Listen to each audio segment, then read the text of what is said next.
Queridos amigos, estamos iniciando con la palabra del Señor que viene a nuestro encuentro.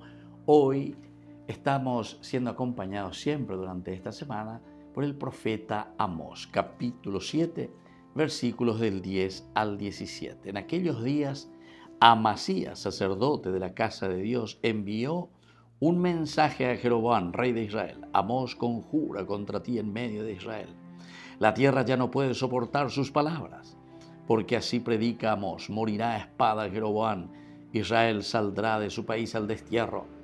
Dijo Amasías a Amós, vidente: vete y refúgiate en tierra de Judá, come allí tu pan y profetiza allí. No vuelvas a profetizar en casa de Dios, porque es el santuario real, el templo del país.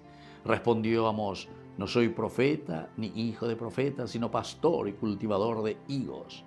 El Señor me sacó de junto al rebaño y me dijo: ve y profetiza a mi pueblo de Israel. Y ahora escucha la palabra del Señor. Tú dices: no profetices contra la casa de Israel, no prediques contra la casa de Isaac.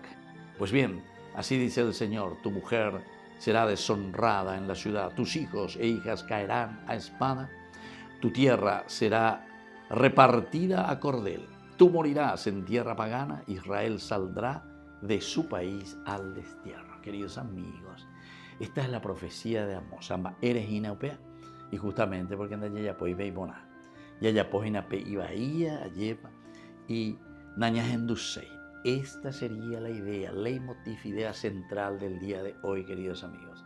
Nañas endusei la profeta, nañas endusei la oye añandé, nañas endusei la íamos a opear aquí el mismo sacerdote, o mosemo ega tu yupe.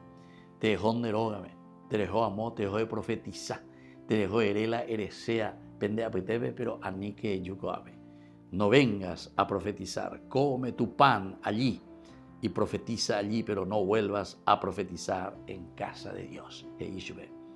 Pero sin embargo, Amós le vuelve a decir: yo no soy hijo de profeta, pero sin embargo es el Señor. Él hace boa cueve, pejendu hanguaisha, lleva, a peña convertir hanguaisha.